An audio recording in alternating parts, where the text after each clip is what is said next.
Are studies. इस video में हम करने वाले हैं class 10th math exercise chapter number 5 arithmetic progression की 5.2। इस एक्सरसाइज के हमने पहले क्वेश्चंस 7 तक कंप्लीट कर लिया है। इस वीडियो हम शुरू करने वाले हैं क्वेश्चन नंबर 8। चलिए देखते हैं क्वेश्चन नंबर 8 क्या है। An AP consists of 50 terms of which third term is 12 and the last term is 106. Find the 29th term। तो हमें किसी AP में बताया जा रहा है कि 50 टर्म्स की कोई AP है। उस 50 टर्म्स में हमें थर्ड टर्म गिवन है, A3 गिवन है हमारे को, दैट इज 12 एंड सेकंड हमें गिवन है इसकी लास्ट टर्म, मतलब कि A50, क्योंकि 50 टर्म्स की AP है तो लास्ट टर्म A50 हो जाएगी। तो A50 गिवन है 106 और इसी के साथ में बताना है कि इसकी 29th टर्म क्या होगी, मतलब हमें A29 को फाइंड आउट करना है। तो ऐसे क्वेश्चंस को करने के लिए मैंने पहले भी बताया है, जो हमें गिवन है उनके बेस पर हमें इक्वेशन बनानी पड़ेगी। तो A3 है तो A3 को हम और क्या लिख सकते हैं, हम लिख सकते हैं A + 2D is equal to A3।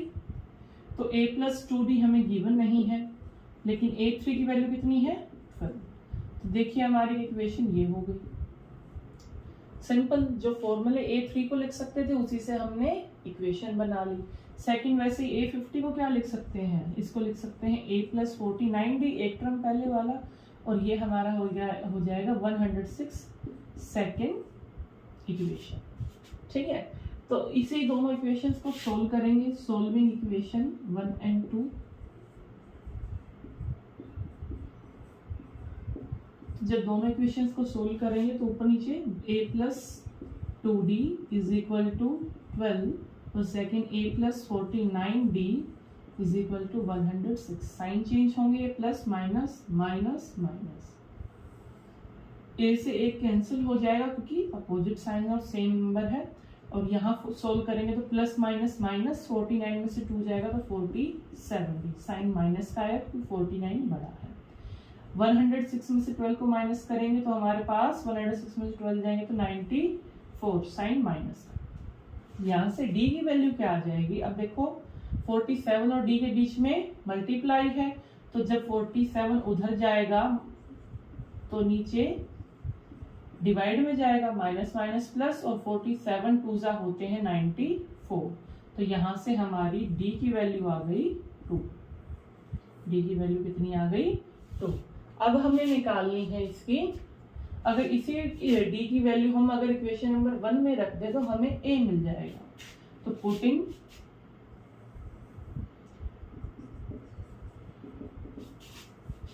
The value of D in equation 1। Equation 1 हमारे पास क्या है, A + 2D is equal to 12। A + 2D is equal to 12। इसमें A गिवन नहीं है, D अभी फाइंड किया, 2 इज इक्वल टू 12। तो A + 4 इज इक्वल टू 12। यहाँ +4 है, उधर जाके माइनस का 4 हो जाएगा, 12 - 4 इज इक्वल टू 8। तो हमारी A की वैल्यू कितनी आ गई, 8 आ गई। अगर इसी A की वैल्यू को 29 को जैसे हम इन टर्म्स को लिखा है A3 को A + 2D, वैसे ही A29 को क्या लिख सकते हैं हम, we can write A + 28D, A + 28D लिख सकते हैं। 8 हमें गिवन है, 8 अभी फाइंड आउट किया, 28 D की वैल्यू फाइंड आउट की थी 2, इधर मल्टीप्लाई 2 करेंगे, पहले मल्टीप्लाई 8 + 28 2 = 56, 56 में 8 ऐड करेंगे तो ये हो जाएगा 64। तो A29 की वैल्यू हमारे पास क्या आ जाएगी, 64। चलिए देखते हैं इसका next question. In terms of an AP are 4 and -8 respectively, which term of the AP is 0। तो हमें गिवन है किसी भी AP की तीसरी टर्म और नौवीं term, third and ninth term given है 4 and -8। हमें निकालना है कि इस AP की 0 पे जो 0 कौन से नंबर पे आएगी, मतलब कि इसका n क्या होगा। जैसे कि ये हमारी थर्ड टर्म 4 है, नाइन टर्म -8 है, वैसे ही 0 कौन सी वाली टर्म है। तो इसके लिए हमें सबसे पहले पता होना चाहिए फॉर्मूला, कि जो हमारा लगता है ना an = A + n - 1 * में D। तो इसमें जो ये n है ये फाइंड आउट करना है। an की वैल्यू 0 रखनी है, ठीक है, ए एन की वैल्यू 0 रख देंगे, लेकिन हमारे पास इसमें ना ही ए की वैल्यू है ना ही डी की वैल्यू है। और ए और डी की वैल्यू इन जैसे क्वेश्चंस में हम कैसे निकालते हैं, इक्वेशन बनाकर। तो सबसे पहले हम बनाते हैं इक्वेशन A3 की। तो A3 हमें गिवन है 4 and we have also A9, वो है -8। तो आप साफ देख रहे हैं ना, A3 से A9 के बीच में कहीं ना कहीं तो 0 आएगा। ये माइनस का नंबर, ये प्लस का नंबर है। तो ये पता करना कि कौन से पे आएगा। Let's find out. तो A9 इज इक्वल टू -8 है। तो इक्वेशन बनाते हैं A3 को हम क्या लिख सकते हैं, हम इसको लिख सकते हैं A + 2D और A3 की वैल्यू क्या है 4। तो let's suppose it's our first equation. A9 को क्या लिख सकते हैं, A + 8D is equal to -8। It's our second equation. ठीक है, तो अब दोनों इक्वेशन को सोल्व करते हैं। सोल्विंग इक्वेशन 1 और 2। तो ये हमारा हो जाएगा A + 2D is equal to 4, A + 8D is equal to -8। Sign change होंगे प्लस का, ये माइनस, ये माइनस, A से A फिर कैंसिल हो जाएगा, प्लस माइनस माइनस होगा तो 8 में से 2 जाएगा तो हमारे पास आएगा 6D। साइन माइनस का आएगा, यहाँ प्लस यहाँ प्लस, प्लस प्लस ऐड होगा। 8 और 4 हमारे होते हैं 12। साइन किसका आएगा, प्लस का आएगा। तो डी की वैल्यू क्या आ जाएगी इधर से, ये माइनस मल्टीप्लाई में है, उधर जाके डिवाइड में, 12 / -6। तो ये आ जाएगा 2, 6 × 2 = 12। साइन आएगा माइनस का ही। तो डी की वैल्यू इधर से हमारी क्या आ गई, -2। अब ऐसे ही अगर डी की वैल्यू हम इक्वेशन 1 या सेकंड में रख दें तो हमारे पास ए की वैल्यू आ जाएगी। तो हम लिखेंगे इधर putting the value of D in equation 1। Equation 1 में वैल्यू पुट करेंगे तो क्या आएगा, हमारे पास इक्वेशन है A + 2D is equal to 4। तो A की वैल्यू आई D की वैल्यू है हमारी -2। तो A + 2 × -2 इज इक्वल टू 4। तो 2 × 2 = 4। तो A + -4, साइन माइनस का आएगा, इज इक्वल टू 4। माइनस का 4 उस तरफ जाएगा तो प्लस का 4। तो A is equal to 4 + 4 is equal to 8। तो A की वैल्यू हमारी क्या आ गई, 8। अगर हम यही A की वैल्यू और D की वैल्यू इस इक्वेशन में रख दें और AN की वैल्यू क्या रखेंगे, 0, कि हमें पता करना है कौन से नंबर पे आनी है। तो वैल्यू पुट करेंगे, AN की वैल्यू पुट करते हैं 0 इज इक्वल टू A की वैल्यू 8 + n-1। n की वैल्यू हमें गिवन नहीं है और D की वैल्यू अभी फाइंड आउट की थी -2। तो अब इसको हम कैसे सोल्व करेंगे। अब देखिए 8 प्लस का है, इधर आएगा तो माइनस का 8 हो जाएगा। 0 में ऐड करेंगे तो 8 ही रहेगा ना, 0 की कोई वैल्यू नहीं वैसे। तो इधर क्या आ जाएगा हमारे पास n-1 इंटू में -2। ठीक है, तो इसको आगे सोल्व करेंगे तो हमारे पास क्या आएगा, n-1 को इधर ही छोड़ देते हैं, -2 जब मल्टीप्लाई से इधर किस में आ जाएगा, डिवाइड में, माइनस माइनस प्लस, और ये 2 4 = 8। तो 4 इज इक्वल टू -1 आ गया। तो अब ये -1 जब इधर आएगा तो प्लस का 1 हो जाएगा, 4 + 1। तो n की वैल्यू हमारे पास क्या आ जाएगी, 5। मतलब कि हमारी जो 0 है ये कौन से नंबर पे आएगी, 5th नंबर पे आएगी। चलिए देखते हैं इसका नेक्स्ट क्वेश्चन। इसका 10th क्वेश्चन है हमारे पास। The 17th term on AP exceeds its 10th term by 7. Find common difference. ये थोड़ा सा फैक्चुअल क्वेश्चन है, फैक्ट्स पे बेस्ड है। थ्योरी जो इसमें हम फॉर्मूले पढ़ रहे हैं ना, वही ज़्यादा यूज होंगे, कोई ज़्यादा टर्म्स है नहीं इसके अंदर। तो हमारे पास है 17th टर्म है किसी AP की और वो 10th टर्म को 7 से एक्सीड करिए। इसका मतलब क्या है, इसका मतलब ये है जो इसकी 17 टर्म है वो किसके बराबर है, अगर हम A10 में मतलब कि 10th टर्म में 7 ऐड कर दें। एक्सीड्स का मतलब ऐड ऑन, मतलब कि A10 + 7 A17 को कंस्टिट्यूट करती है। A17 को हम क्या लिख सकते हैं, A17 को हम लिख सकते हैं A + 16D, है ना। और A10 को क्या लिख सकते हैं इधर से, A + 9D और प्लस का 7। इजी क्वेश्चन है ये, हमने सिर्फ वही वैल्यूज पुट की हैं जो फॉर्मूलेज के अकॉर्डिंग होती है। तो अब क्या होगा हमारे पास, ये 7 कांस्टेंट है और ये वेरिएबल है, तो इस वाली टर्म को इधर लेके आते हैं, a प्लस 16d, अब ये a प्लस का है तो इधर जाके माइनस का, अभी 9d प्लस का इधर जाके माइनस का, इज इक्वल टू 7। इधर कितना बचा, सिर्फ 7 बचा।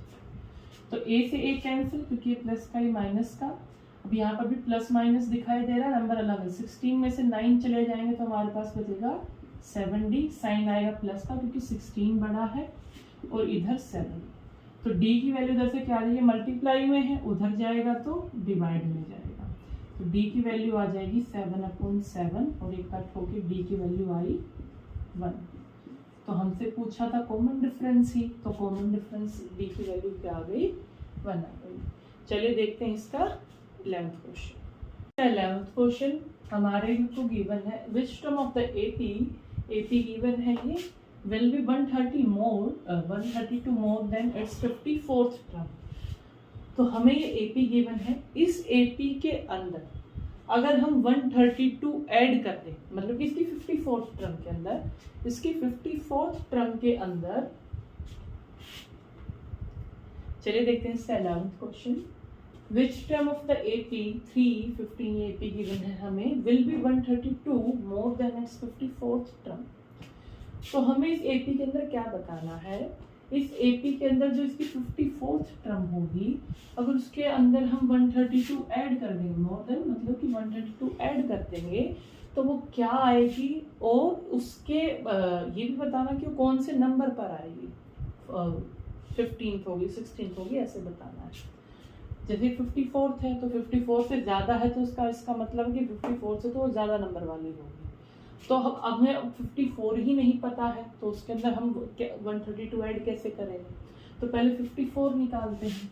तो हम A54 को क्या लिख सकते हैं, हम लिख सकते हैं A प्लस 53D, है ना। तो A हमको गिवन है 3 गिवन है, प्लस 53 इंटू में हमारा D की वैल्यू क्या आ जाएगी, D की वैल्यू फाइंड कर लेते हैं, क्या आती है A2 माइनस A1। तो हम 15 में से 3 को माइनस करेंगे, A2 में से A1 को, तो हमारे पास आएगी 12। तो 53 इंटू में हम कर देंगे 12, तो A54 हमारी क्या आ जाएगी, इन दोनों की मल्टीप्लाई करने पर 53 इंटू में 12, तो 12 3 जा हमारे कितने 36, 3 कैरी, 12 5 जा हमारा 60, 63 और 63, तो ये हमारा आ गया 363। तो 3 प्लस 636, तो A54 की वैल्यू आ गई हमारे पास 639। तो हमारे पास अगर A54 की वैल्यू ये है, तो अब अगर इसके अंदर 132 ऐड कर देंगे तो हमारे पास वो टर्म आ जाएगी जो हमें फाइंड आउट करनी है। तो हम क्या निकालेंगे, AN, हमें नहीं पता है कौन से नंबर की, तो AN लिखेंगे। तो A54 प्लस में 132, ये है इसका, यही तो बोला है कि A54 में 132 ऐड करेंगे, तो A54 आई 639 और ये आई 132। तो ऐड करते हैं, 9 और 2 हो जाएगा 11, 3 3 9 और 1 कैरी 2 10, 3 3 6 और 1 7 और ये 6 और 1 7। AN की वैल्यू आ गई 771। तो इसको अब क्या करते हैं हम, अब AN वाली वैल्यू निकालते हैं कौन से नंबर पर आएगी। तो AN हमारा फॉर्मूला क्या होता है, A plus n minus 1 into में D। AN हमें कितना है 771 है, हमें निकालना क्या है, नंबर निकालना है। तो इज इक्वल टू A हमें कितना गिवन है 3 गिवन है ना, प्लस n हमें कितना गिवन है, गिवन नहीं है, फाइंड आउट करना है। D की वैल्यू कितनी है 12, ये प्लस का 3 है, उधर जाएगा तो माइनस का 3, 771 minus 3 is equal to n minus 1 into में 12। तो 3 को माइनस करेंगे तो हमारे पास क्या आएगा 768 is equal to n minus 1 into में 12। 12 को इधर ले आते हैं डिवाइड में, मल्टीप्लाई में हो गए, तो इसको इससे कट करेंगे तो हमारी क्या आ जाएगी 7 12 6 72, 4 बचा 48, तो ये आया 64। 64 is equal to n minus 1, 10 का 1 जब उधर जाएगा तो ये 64 प्लस 1, n की वैल्यू आ जाएगी 65। तो n की वैल्यू आ गई 65।